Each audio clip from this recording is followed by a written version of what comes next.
All right. Welcome back to another episode of Rob and Amos Ramble. It's been a little bit.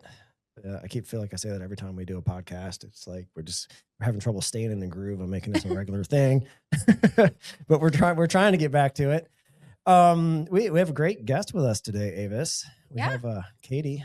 And Kati is one of the folks we like to follow on X, and I think she has a lot of good insights into things. And I think, Kati, if I was going to describe you, you're what, like a midlife health coach, kind of gluten-free foodie, passionate advocate for women's wellness, hormones, relationships, personal growth, all those things. Is that kind of a fair way to describe you?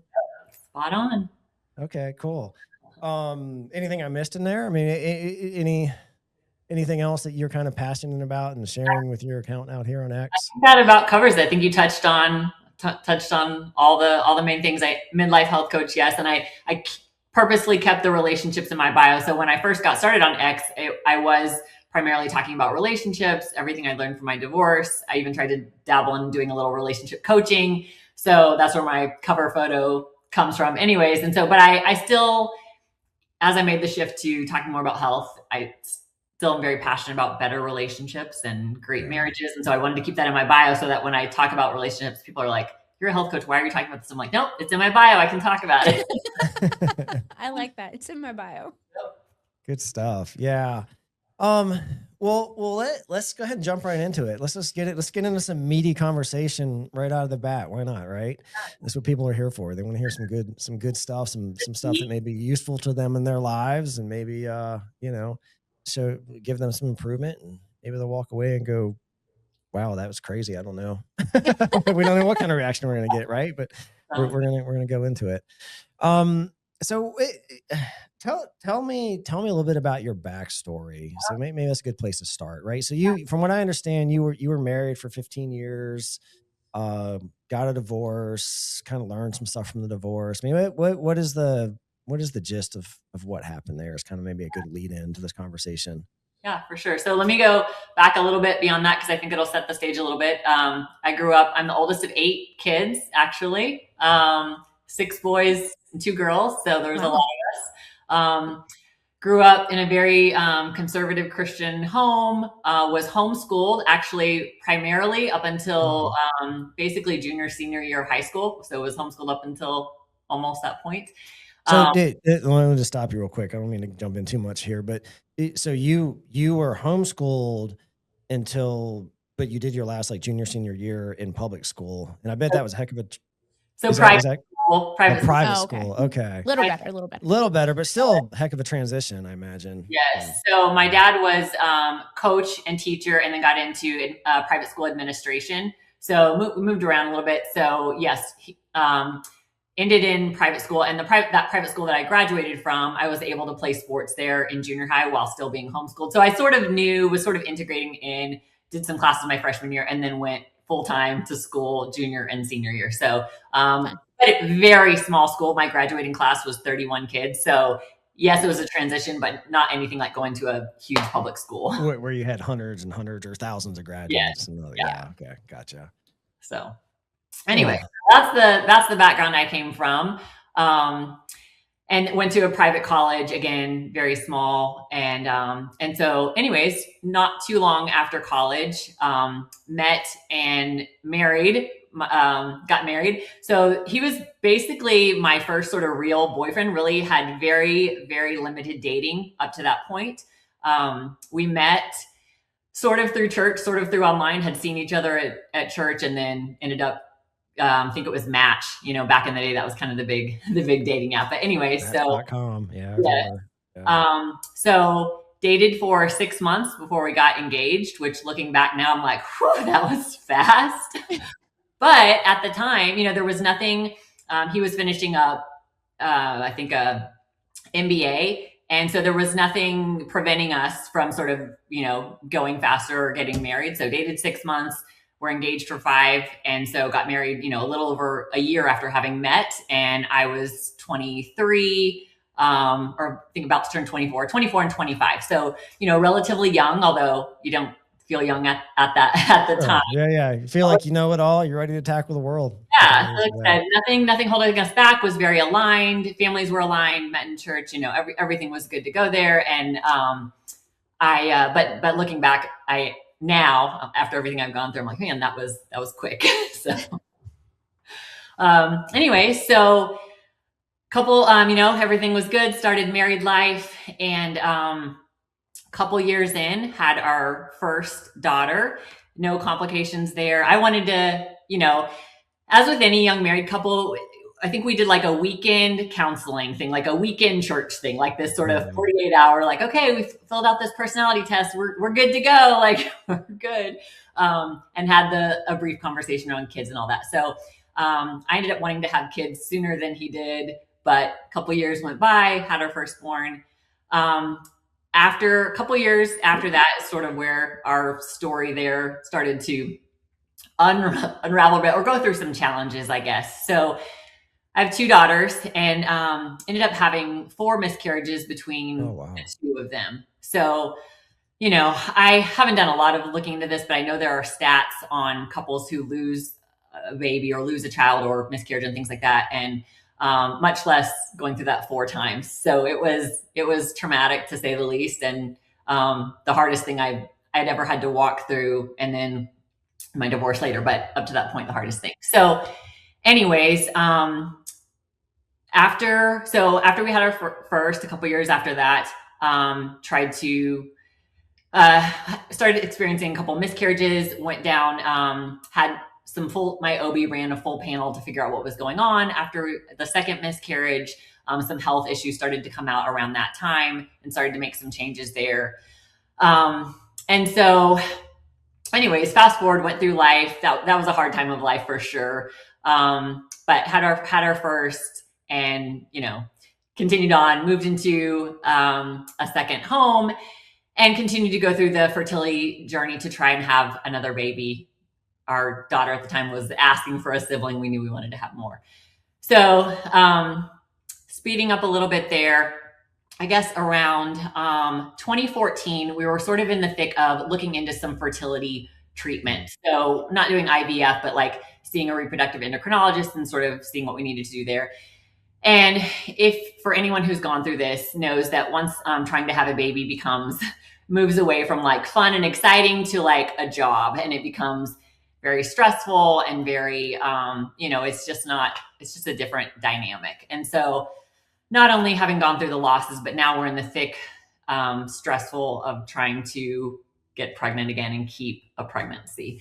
Mm-hmm. So around that time, again, probably 2014, that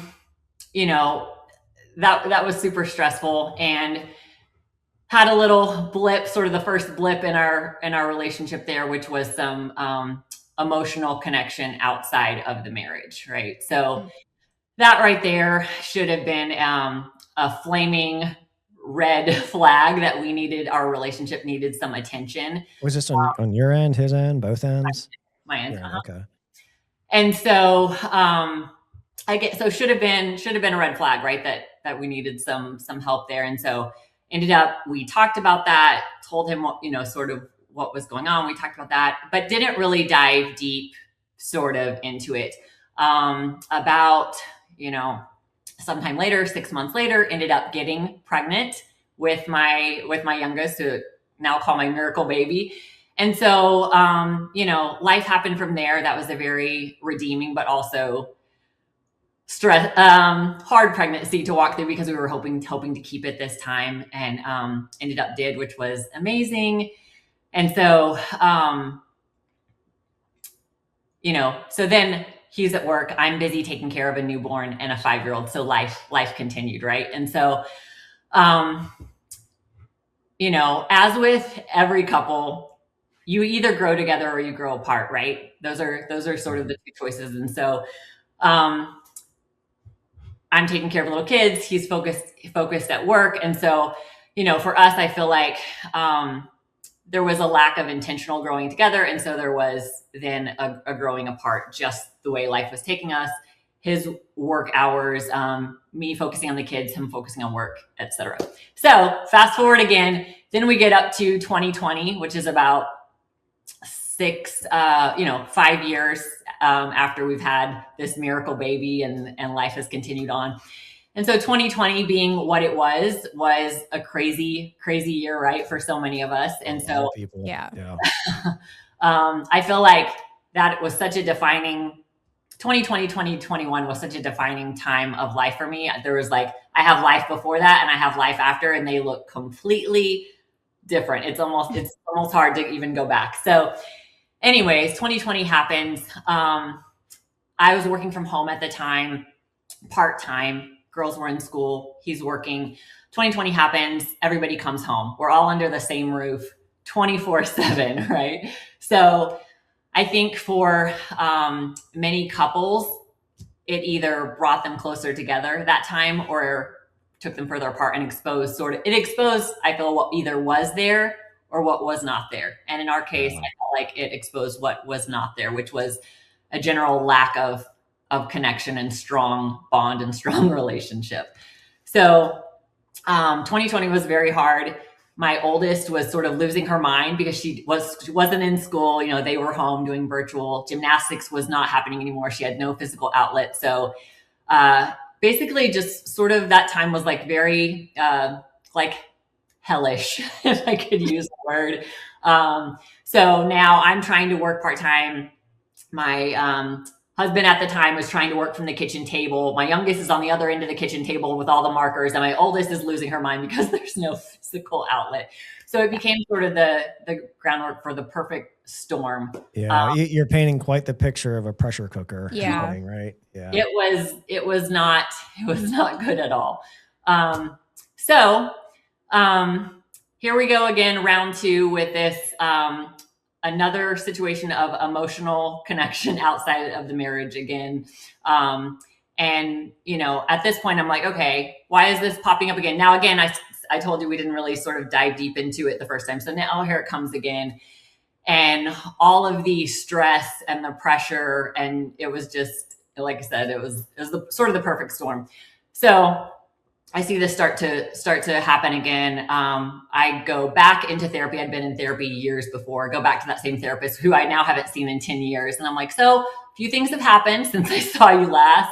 Lost 4 pregnancies, have 2 daughters, all of these things. And I sat down in that room and just sobbed, you know, and thought, what is going on in my life? Why is this happening again? What is going on?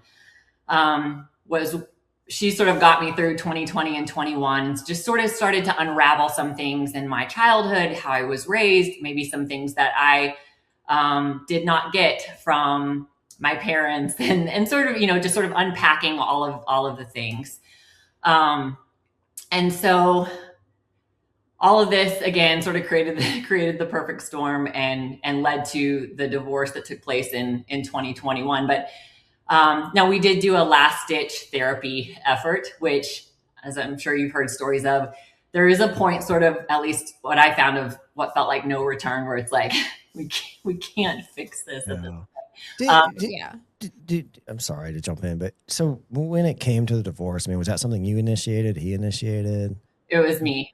It was you. And do you think? And I know you can't speak for your ex because he's not here, obviously, to speak. But in your opinion, I mean, do you think he saw this coming, and it was kind of like? I'm just curious to know, like, what I guess what I'm kind of digging at is, you know, what was he doing during this time? Like, did he kind of clue in that maybe, hey, something's off the rails, something's not off the rails? Because I think it's important for husbands to understand this. That sometimes I think there's things going on in the minds of women that may not even be aware of, and that's why they maybe feel blindsided. But if they had actually been paying attention to what was going on, they wouldn't at all be blindsided. And that's kind of what I'm digging at and asking you that question. Absolutely. No, like I said, I don't think he understood that. And also I will say, I don't think he understood the impact of the first time this happened, the impact on me.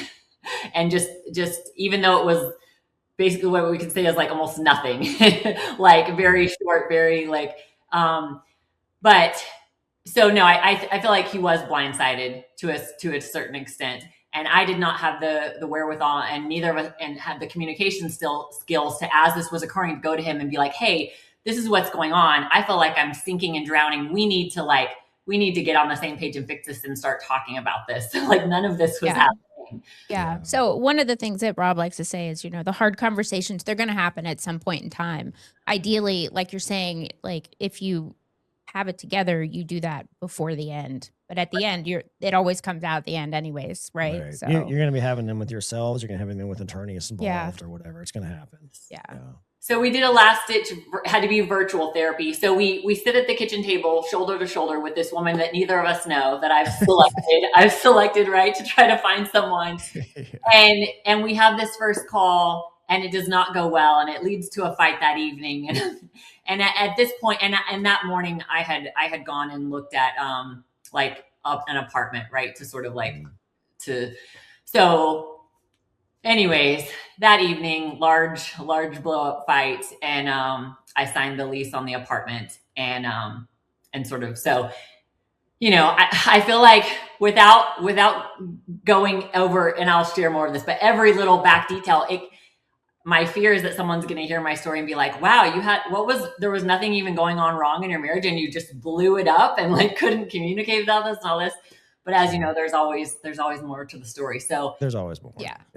That's sort of the short and long version there. Now, where do I think we went wrong? What do I think, did we fail to do?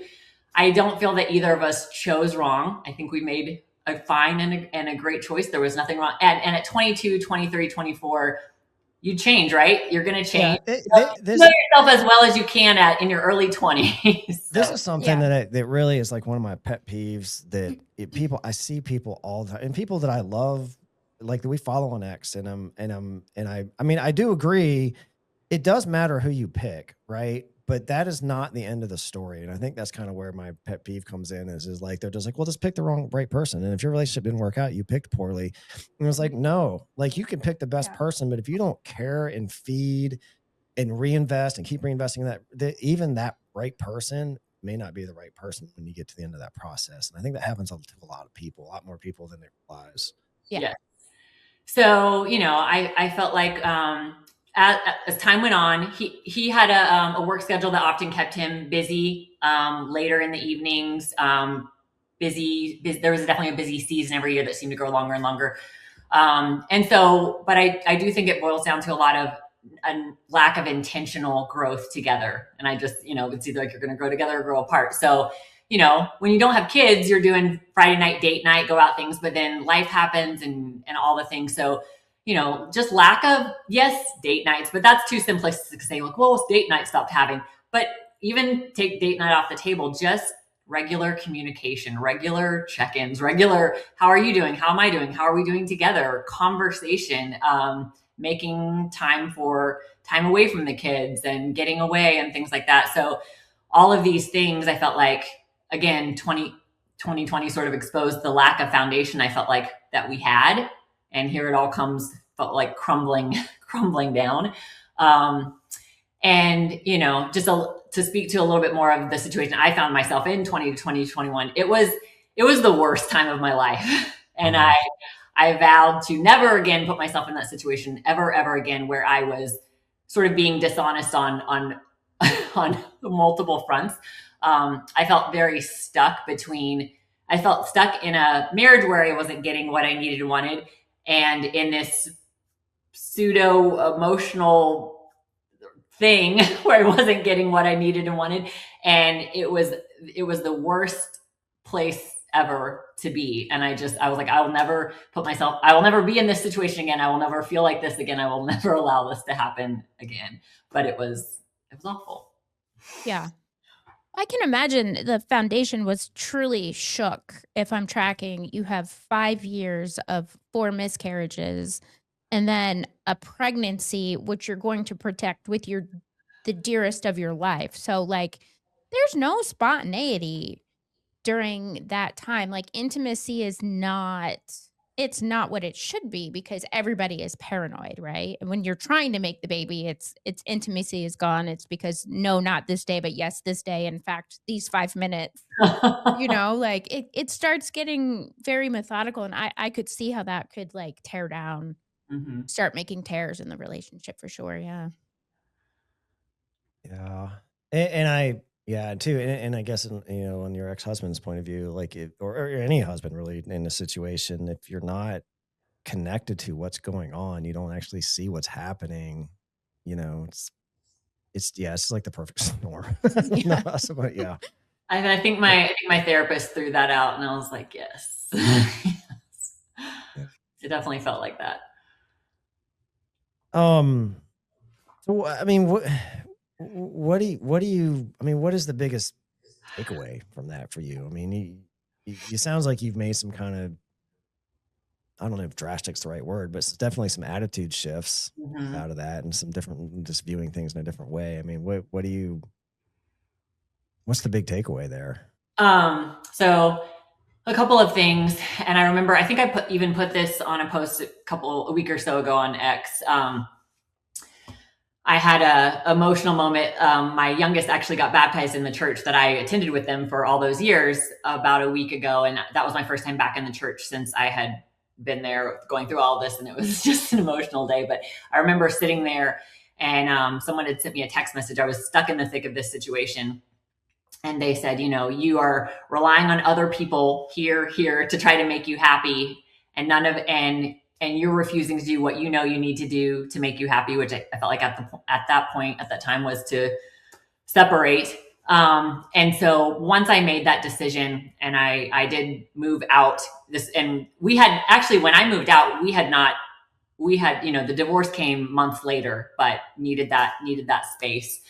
But once I moved out, I very quickly ended the again sort of that emotional connection, outside of the and it was at that point, and I remember talking to my therapist about this because I felt very proud, but I felt like I was no longer relying on that. I did what I needed to do, and I no longer needed to cling to that as some like semblance of what I was looking for or needed, or like whatever had become, because I was taking taking the steps that I knew I needed to take.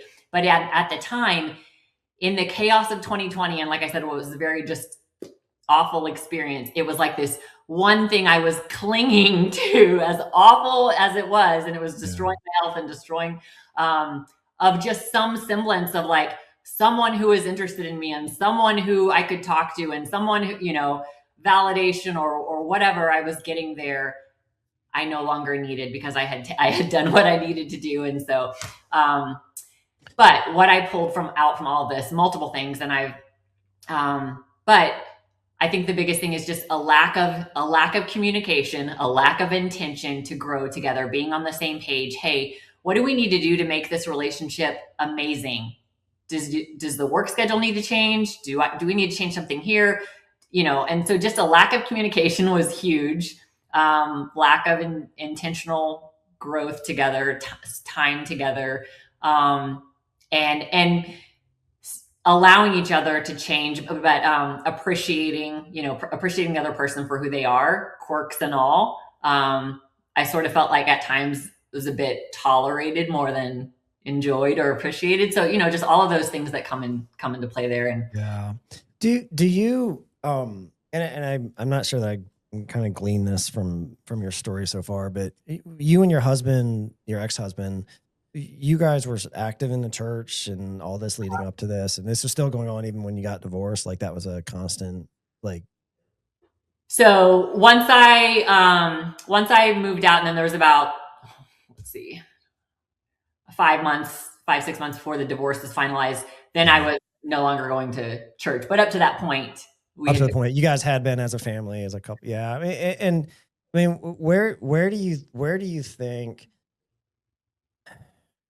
I mean, this sort of story happens in churches maybe more than it happens outside of the churches. We hear about it a lot. And it's, where do you think the church is failing? I guess is maybe to ask you. I know it's maybe a blindsided question, but I mean, I don't think they do. So Avis and I, just to give you a little bit of our backstory, I mean, Avis did not grow up in what you would consider a Christian by any means. No. My mother was very religious. I hate using that word, but she was we were Mormon, we were Catholic, we were Jehovah's Witness at one point, we were, like all these things. My mom, everything. So I had a lot of exposure to it growing up. And Avis's first exposure when she met me was we were going to a Presbyterian church and all that, and I kind of pulled her into that, but she didn't really have any exposure to that. So we were that, and we were, we were kind of doing all the things, and there was a point in my life where, you would be like, what's the perfect,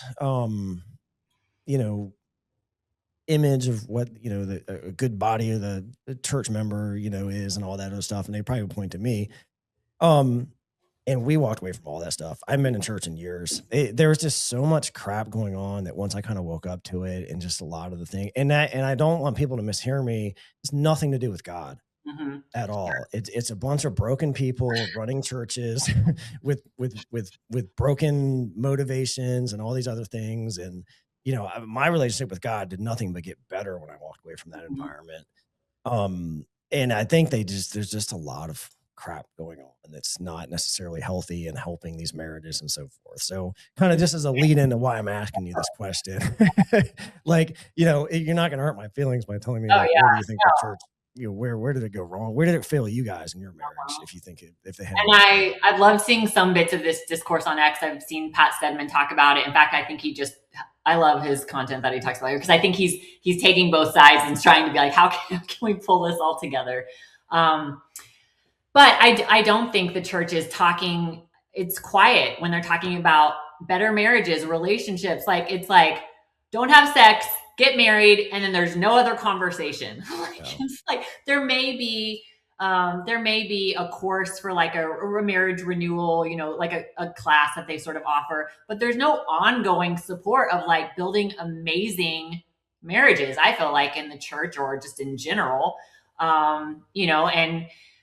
And probably a lack of pastors, preachers speaking out about the tough topics, right? Yeah. Like, I don't know.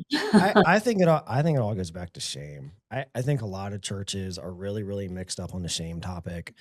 And, the very thing that they should be rescuing people from, which is shame, which is, I think that's what Jesus came to do, is rescue us from shame, right? The shame that's keeping us from having a relationship with our Father, God.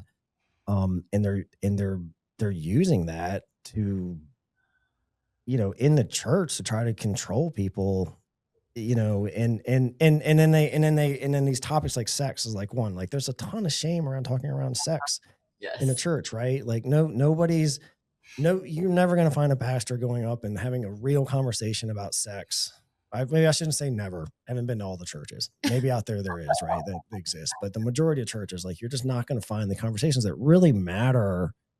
To the glue that's holding these relationships together, kind of to your point. That's like, they're like, don't have sex before marriage, get married. Okay, good luck. Yeah, exactly. My job's done. Yeah. Your weekend marriage prep, and like, good luck. It's like, okay.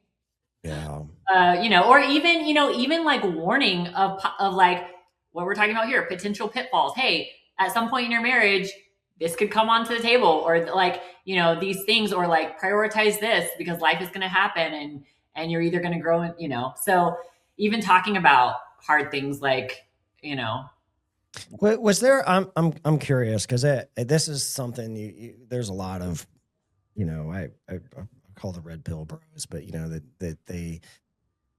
that you see mentioned often, which is, men. So if a man initiated a divorce or had an affair or something like that, right, in the church, is like very, very hard on men, versus women. If they do it, there's a lot more grace and forgiveness. And there's like, I'm just curious kind of what your personal experience was. I don't know if you attend the same church you were attending before or not, or what that kind of action was. But I don't. And I don't know that I have a lot of reference or experience to speak of from there, because, I was sort of, gone by the time we sort of went down the path and everything. So I can't really say, I guess I don't have a lot of reference there as far as how they're treated differently, but I have, I've seen some of that again on X discussed and things like that, where it's like, oh, if whatever, no matter what the situation, for her, it's like less of a backlash, or less of a, it's like, oh, well, if he did it, then, and, I definitely don't think that adds up. Now, I will always stand by there's, if you have the person that stepped out or the person that you could say, okay, well, they were the real cause of it. It's never just one person. Like Sure. there's always there was something missing, or there was just multiple factors. I mean, both parties bear responsibility if they see something's not working. Like both parties have the ability to go, hey, this isn't working for me. Is it working for you? What can we do to help this? Yeah.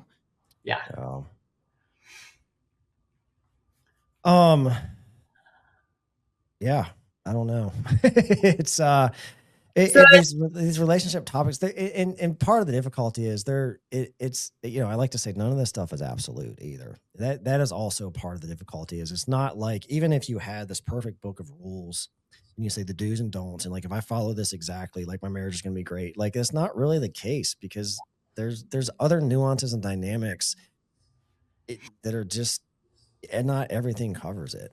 Oh yeah, it's like you have multiple children, and you think you're raising them all the same, and one goes this way and one goes that way. Oh gosh, yeah, we know that well. Like, not necessarily. You have different personalities with different life, circumstances, and so yeah, there's definitely not a rule book you can follow, and so yeah, it's like I said, so once I got on X and started talking about relationships, I started following a few people, Taylor Burrows and Ty, can't think of his last name right now, Tot, or however you say his last name, David. I'm going to get their names all wrong, so I'm going to stop trying to say them. But I started to follow people who were talking about relationships on X, and I was like, wow, there's some good stuff on here. And I was hearing words like polarity and red pill, and just like reading everyone's posts on relationships. And so I felt like I learned a lot just in the year post divorce of being on what was, still Twitter or whatever, of just like, oh wow, like, that's so true. And I never thought about relationships in the way that I now think about them while I was married or before. I just didn't have the context. I had never heard the term polarity. But even like what should have been simple things like, hey, are we checking in regularly to see, like you said, like, how are you feeling about things? How are we feeling? Like, we never had those conversations. I'm like, man, what a game changer that could have been, as simple as that is. Yeah. I think, and I'm sure you've been following our account long enough to probably know this, but I'll just say it for maybe people who are hearing this for the first time. I think a part of this whole problem is that men are scared of their wives. And in part, maybe they're taught to be, I hope this doesn't come out wrong. I want to say the word respectful of their wives, but it's really more from like that kind of like broken servant leadership from the church end of things, right? To where they're, and then that coupled with the reality of, well, if my wife divorces me, that's going to cause pain and suffering and possible financial impacts and like all these other things. And so they just don't speak up about these things. And they fester, and maybe they even check out and stop even paying attention. I think that's, it's something we can't overlook in this whole kind of equation of like, what is making relationships work versus not making relationships work. And I don't have any issue at all pushing back on men and saying, stop being afraid of your fucking wives. Right. Because I understand the risk, and I understand there's risk there. But do you want a relationship that works and thrives or not? Yes. Because that's. Yeah, no, absolutely. I remember a very vivid memory. So I had moved out, but we weren't divorced yet. And I would think I was starting to see some of the stuff on X around relationships and leadership and the man leading. And I remember standing in our garage, and I was trying to like convey some of this, and it just wasn't getting across. And he was like, what do you want me to do? Tell you what to do? And you're like, yes, that'd be great. I know. So I was like, I didn't even know how to communicate what I was starting to get a glimpse of, what I was started trying to see. Like, how do I tell my husband what I'm starting trying to see of like what I would like our, and there's just so many pieces. I can't even pinpoint one thing and be like, oh, if this would have been, because there was like, again, there's personality, there's polarity, and all these things that were starting to come into play. And I felt it all slipping away. And the last thing I guess I'll say there is, I felt like, we stopped the therapy. I think we did maybe one other sort of virtual where I had moved out, but we met online with therapists like one other time. And I just thought, I don't see the value in continuing this. And I felt like it was past the point of return, and based on the last prior year and then years before that, I felt like unless some significant shifts were made, and we kept going in this circular argument around, and it didn't seem like the shifts were going to be made, that I was going to continue being susceptible to a different dynamic, is what I felt like. So I was like, okay, if our dynamic is not going, and not saying that I didn't need to change some things too. The truth is I don't have this like sob story of bad things to say about Sure. my ex. He was, is a great person, is a great dad, and provided for us, and was great in so many respects.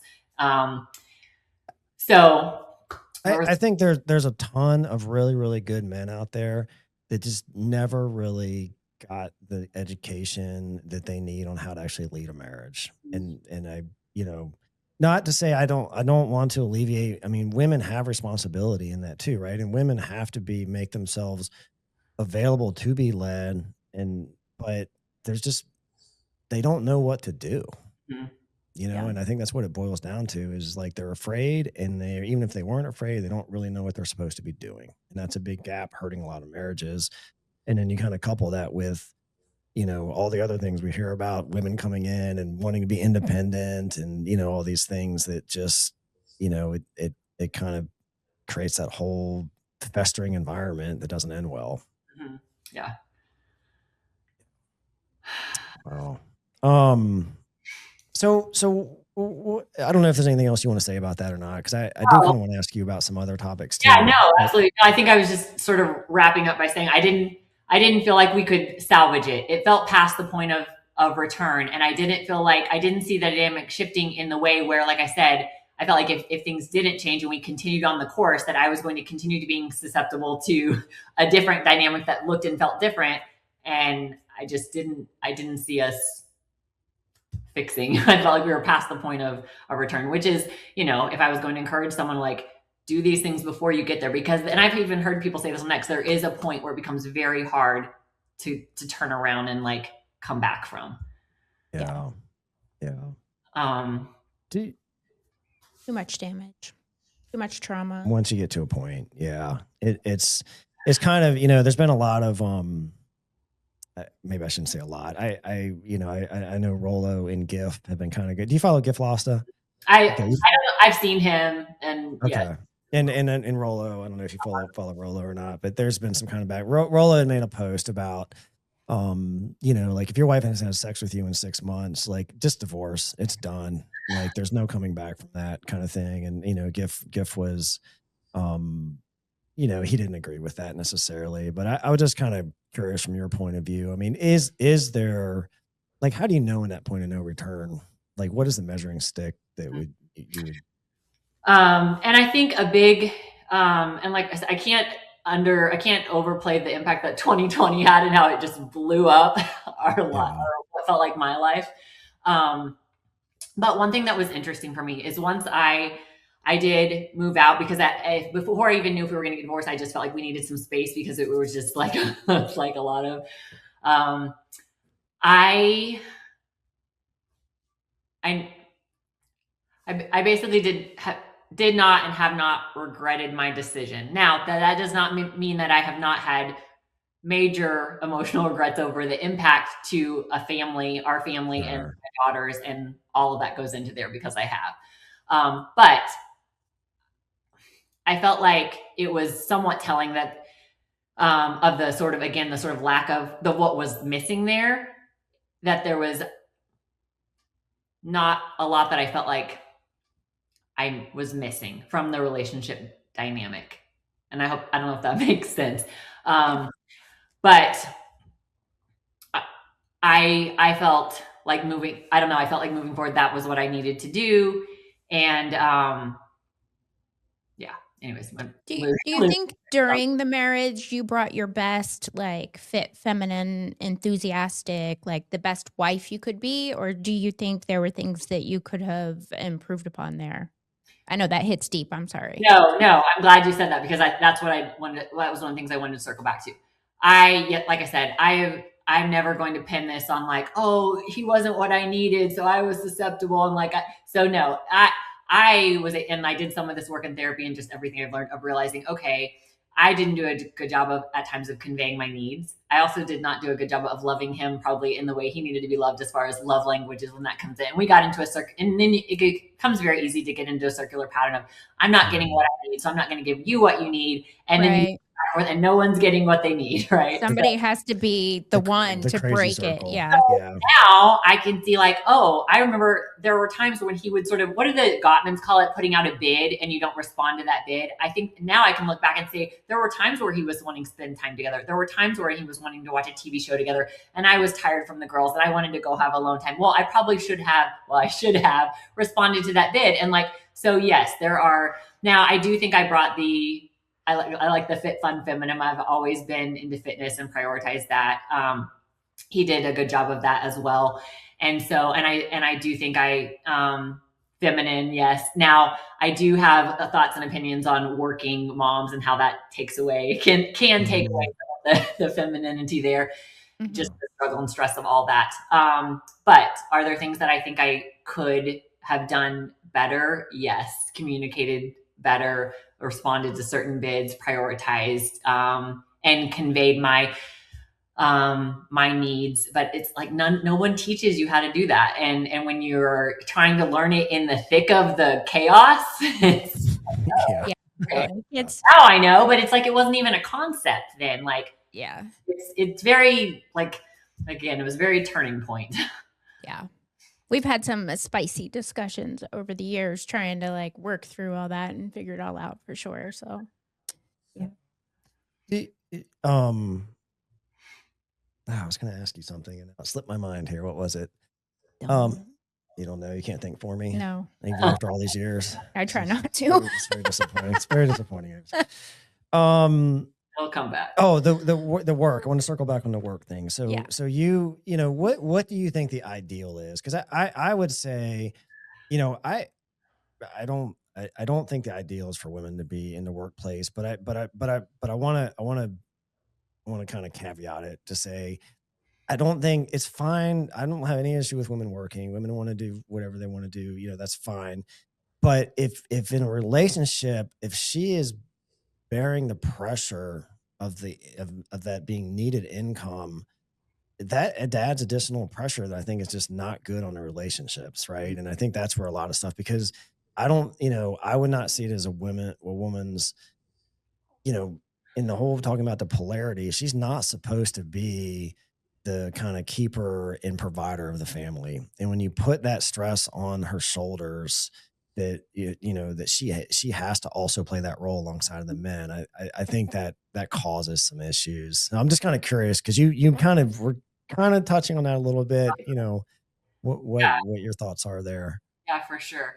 I think it pulls women out of the home, and not that we have to keep the women hidden, but it puts them into the workforce where there are other men, where there are like bosses and things like that. And it certainly does open you up to another sort of world that you're not in if you're not working. But, I don't think we can't point to every single person like, you need to be a stay-at-home mom. You need to. But here's what I think. I think having an open, honest discussion around it. Now, I do think ideal is for the woman to not work full time. I just based off what I've gone through and what I've observed, I think that's ideal. Now, my ex would say, well, there was a time where you were staying home and you told me you were bored, so it's like, okay. So I think sort of the magic is, and it depends on do you have kids that you're, if you're working to pay for someone else to raise your kids, it gets a little hairy dynamic, right? I do think there are women that are doing that. Unless you're making this massive salary, a large chunk of your income is probably going towards paying someone to watch your children before they're in school. But I think ideal would be having some type of work, whether it's part-time but not full-time outside the home, or maybe it's something you can do from home, like a side thing. There are so many MLM businesses, or now we have like the online social media space, so you can start up something and advertise that way. I think women have plenty of options where they can still have something they're passionate and interested in and help provide some income to the family, without, like you said, the burden resting on like, hey, we need your 100K this year to like afford, pay the mortgage and like, right. It puts a lot of pressure on her, right? She's feeling the same pressure as the man to provide. Yeah. So I don't think that's ideal. And, yeah. And I think you adjust your budget then to like, you adjust your living to fit the income coming in. So then you can't make changes there because we need the income to now we have the standard of living. And, in 2020, with everyone being home, I felt very overwhelmed. I woke up overwhelmed. I went to bed overwhelmed. And again, part of that was because I was used to being home alone, and now everyone's here and we're all trying to do things. So I feel like it made me, when I came out of all this, I had a lot of questions, and I was like, I wanted to talk to all the women around me. I want to say, are you happy right now? How's your marriage? Like, I wanted to go up to all these women and say, what is your marriage like? Are you happy?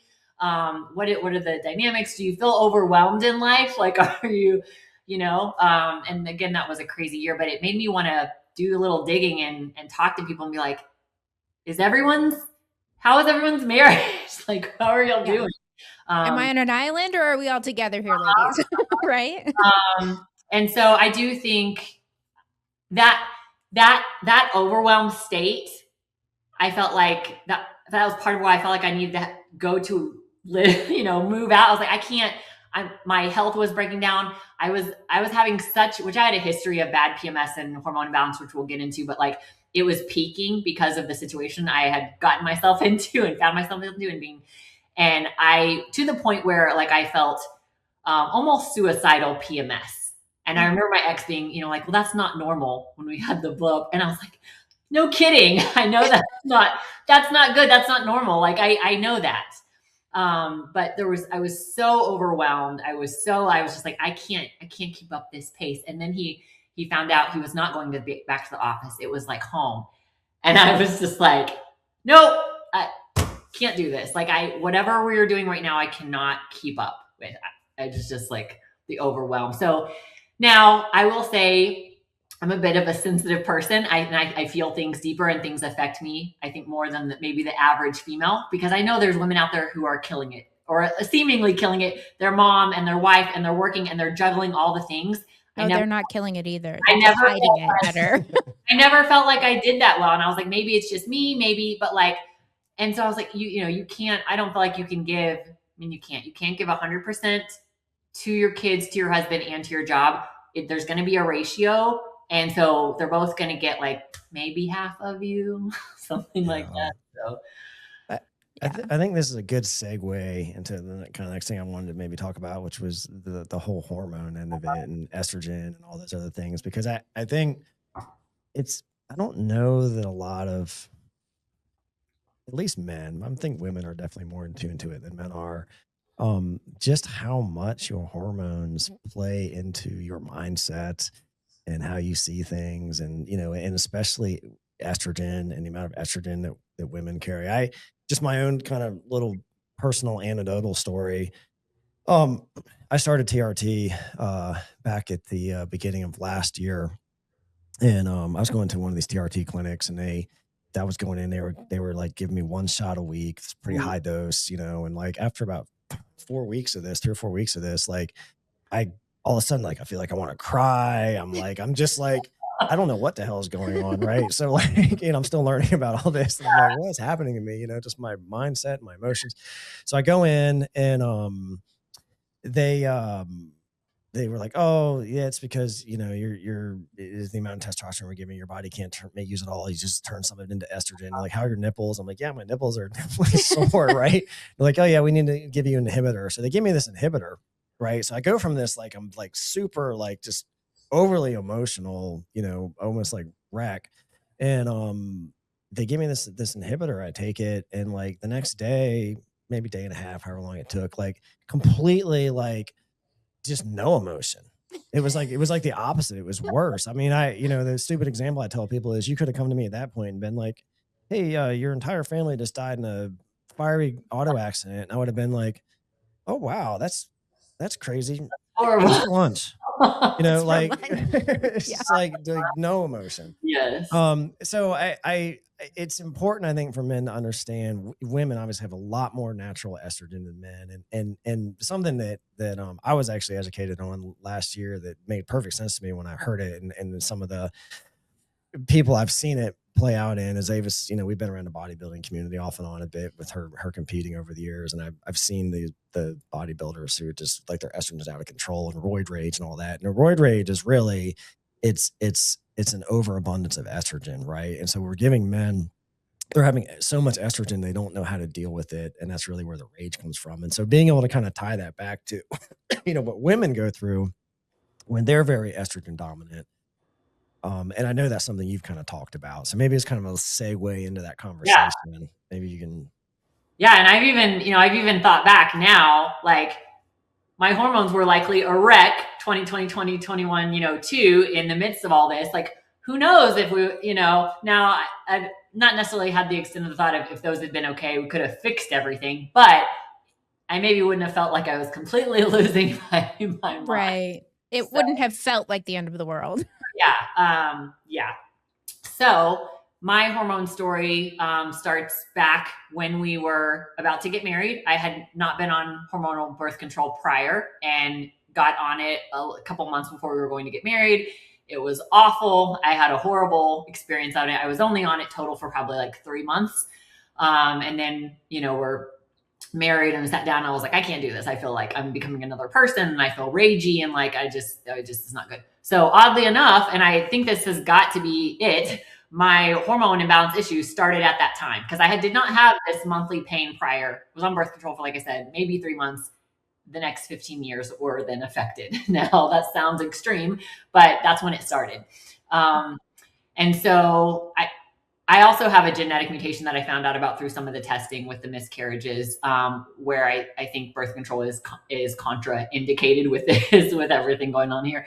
But I had a really hard time on it. And it began this imbalance, I believe, in between the estrogen and progesterone. So it's not that I think my estrogen was so high, but I probably didn't have the balance got off. Unopposed estrogen. Yes. So this led to horrible fibrocystic breast pain. And I became a whole thing. Turns out it's on my dad's side. There's some of my aunts dealt with the same thing. So there was a genetic component, but for whatever reason, the birth control seemed to have sort of triggered it for me. So then every month I'm in this severe pain. And this went on for 15 years, the entirety of our marriage outside of pregnancies and miscarriages. So I researched it to death. Any product anyone ever said helped, I bought it on the spot. I saw OBGYNs. I went to like the top breast surgeon in Dallas and spoke to her. They all told me to take ibuprofen, wear a comfortable bra. Here's a birth control pill. I'm like, nope, already tried that. And no one, it just blows my mind that no one thought to offer hormones, even after going through the pregnancies and the miscarriages and seeing that my progesterone was low at those times, right? So that should have been an indicator there. So finally, a year and a half ago, I wasn't feeling well, got recommended a local HRT female clinician here locally, walked into her office. She said, we're going to run blood work, but I'm also going to listen to your symptoms and you telling me how you're feeling. Within 3 months, this pain that took over half the month that I had dealt with for 15 years was gone. And it's just mind-boggling, and it blows my mind and very sad and frustrating to think back on all the years and months I could have had back and not been in pain that entire time. Yeah. Wow. And it's been something as simple as progesterone, you know? I started on testosterone, progesterone, and thyroid, and then like a DIM, which is sort of similar to what they give the guys, sort of an AI. Yeah. So anyways, and yeah, within 3 months, the pain was gone after 15 years. So wow. That is mind blowing. Had to be kind of more than mildly frustrating too, to realize that you lived with that all those years, something that was so easily fixable. Yeah. And that no doctor along the way thought, hey, you know, let's try some hormones. So, You sound, Avis is like constantly enraged these days. The more she's been learning and learning about it, and just how uneducated the doctors are, and even our own doctor, who I think is pretty good, we go to at times, like we're in there educating her, Yeah. because it's just, they don't Have you read Kelly Casperson's book, The Menopause Moment? No, but I follow her.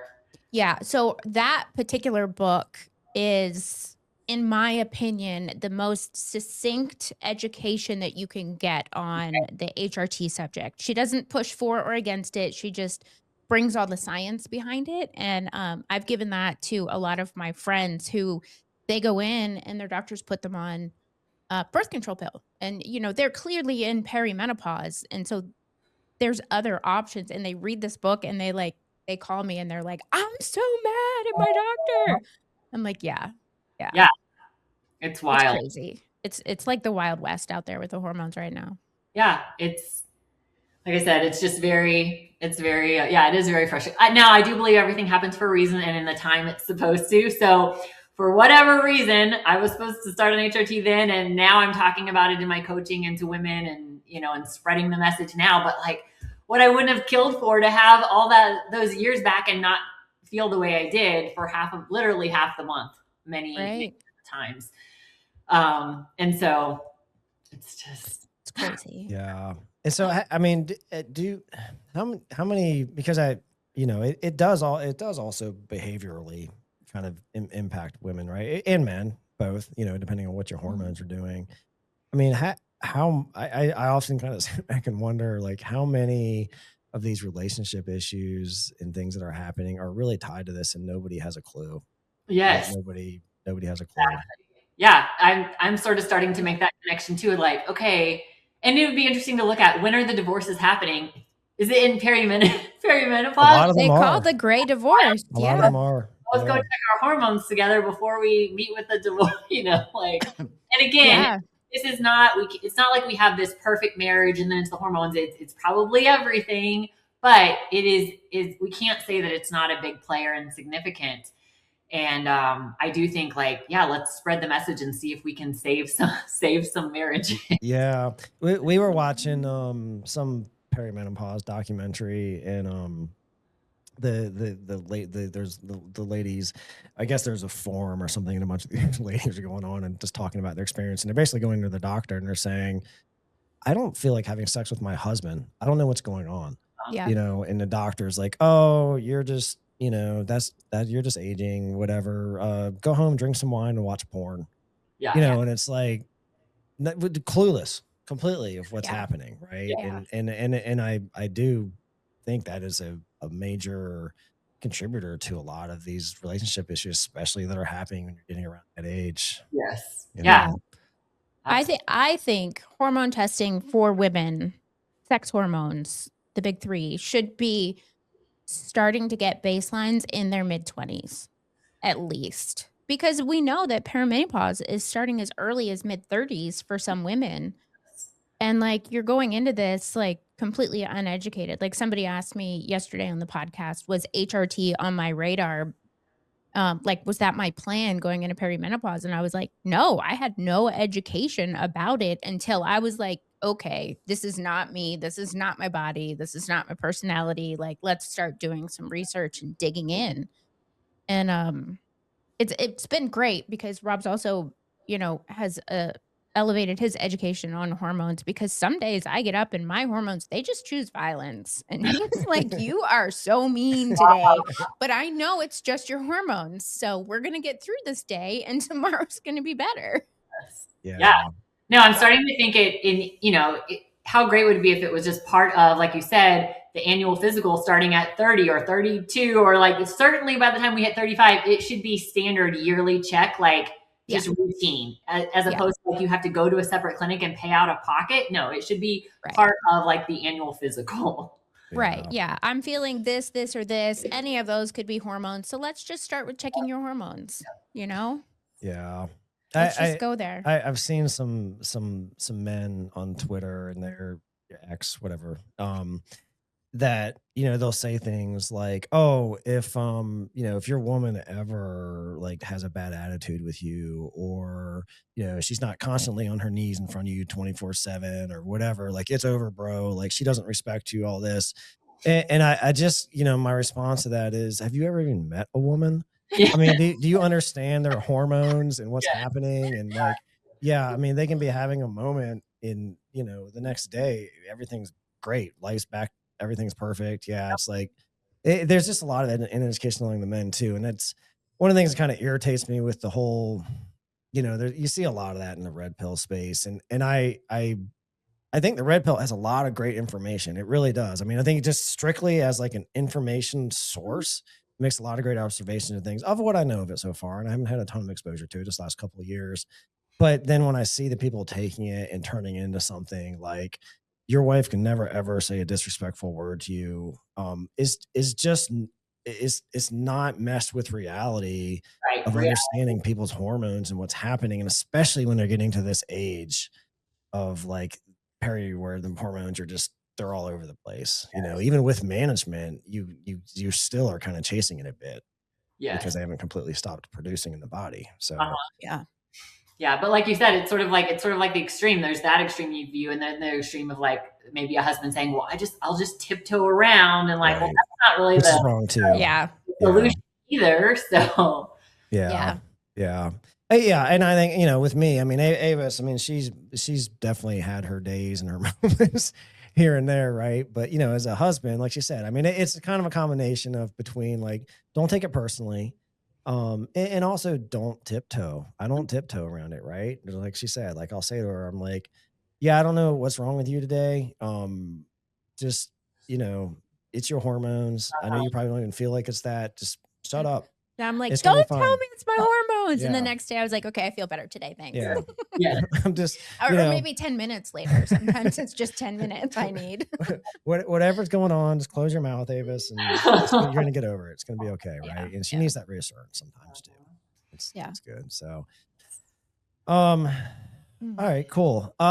So what do you kind of, I guess maybe wrapping this up a bit, because I know we've been going about an hour, but, wh- what on this hormone topic? I mean, what would you say? So you've got a woman, she comes to you, she's like, hey, I don't know what's going on, I just feel off. Like, what are you gonna say to her? What's your advice?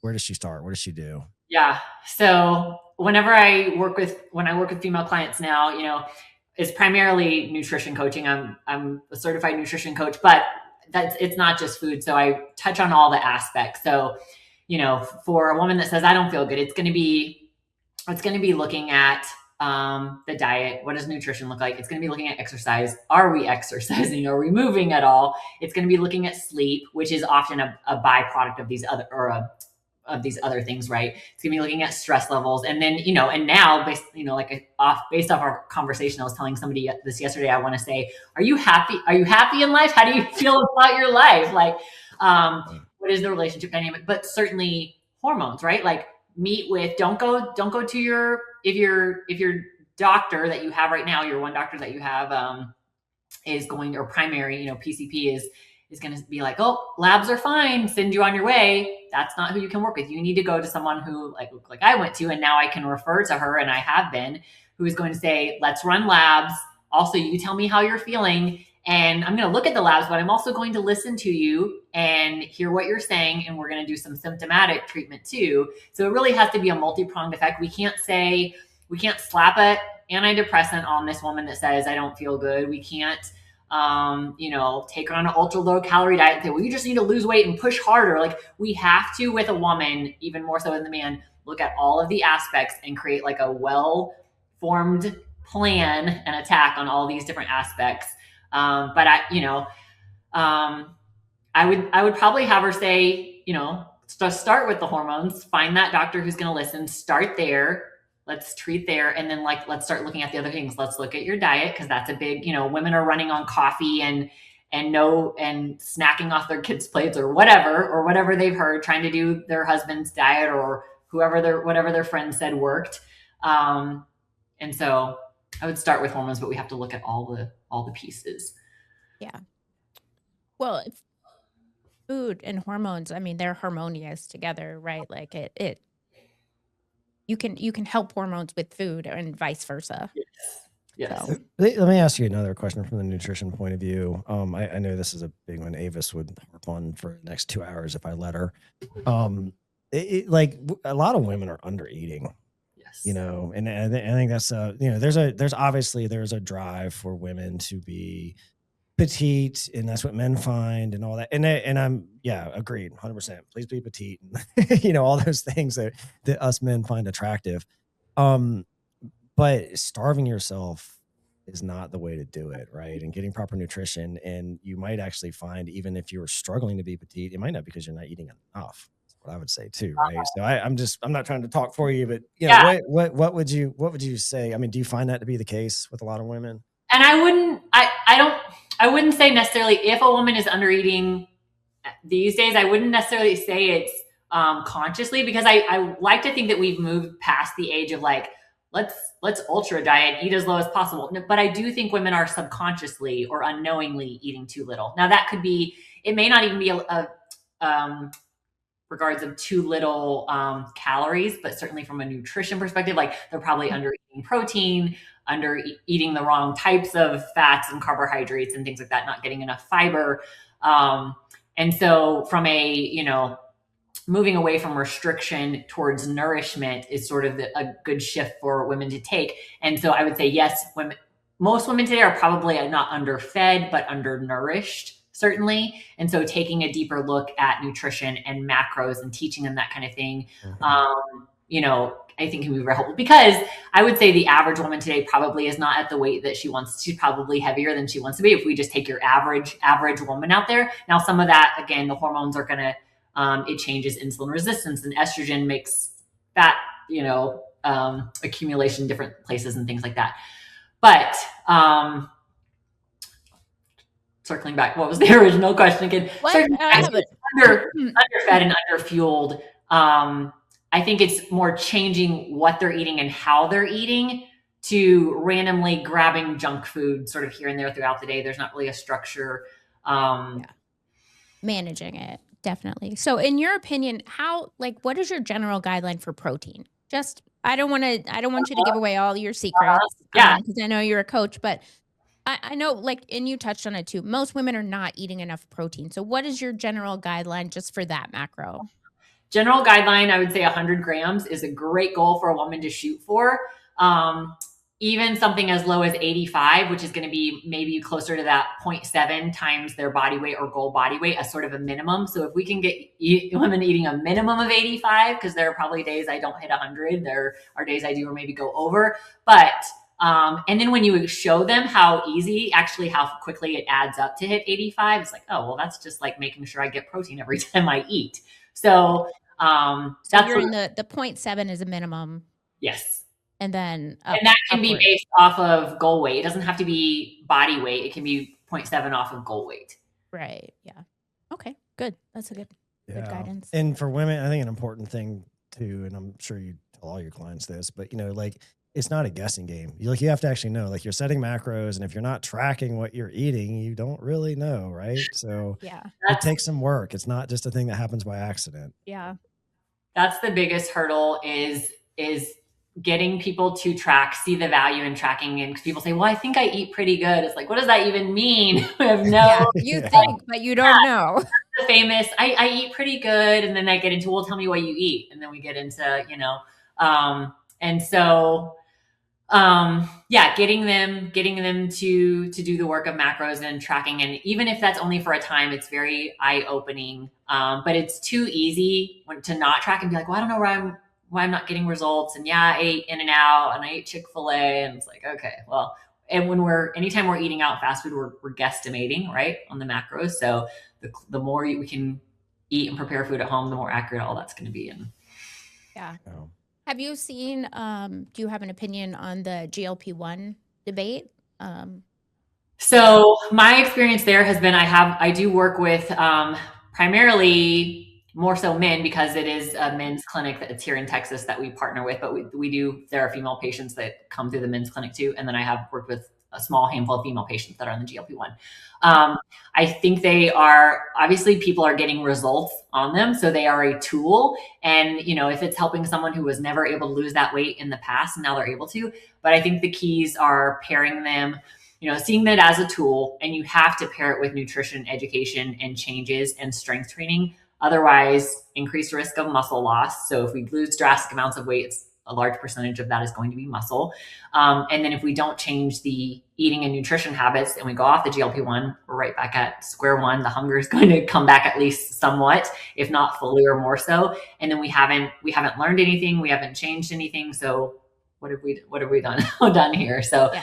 I think that now I can't speak to, I guess, the long-term ramifications. We'll learn more as we go, but I think that they're pretty amazing tool when used correctly, and when the nutritional changes are made, when protein is prioritized, and especially with the strength training done, huge potential for impact there.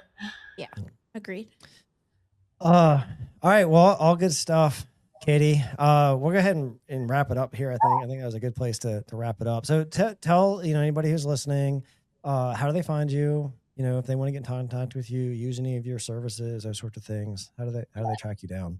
So I'm on, I want to say, let me check this real quick. I think I'm just Katie Ivy on X. Confirming this. Yes, it's just my first and last name on X. All one word? Yep, all one word.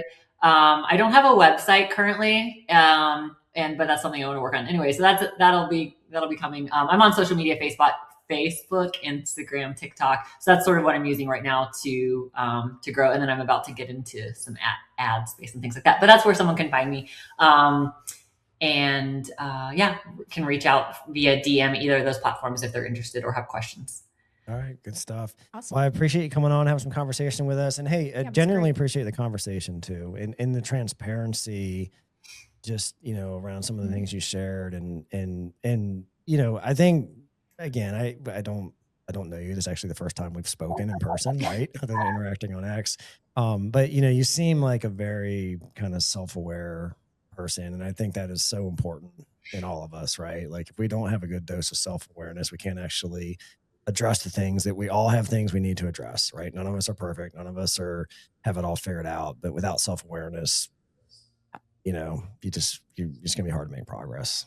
Yes, absolutely. And thank you. And I thoroughly enjoyed this conversation. I love following your account because I just think we need more married couples speaking out about how marriage can be great. So I love that. So keep up what you're doing and setting. Thank you. We appreciate it. That's the goal. It gives me hope and encouragement and positivity. So I think we just need more and more of that message that, midlife marriage does not have to suck. It can actually be great. So I appreciate what you guys are doing too. Thank you. Thanks. Appreciate that. All right. Well, thanks again. And we'll see you around X, I'm sure. All right. Sounds good. Bye.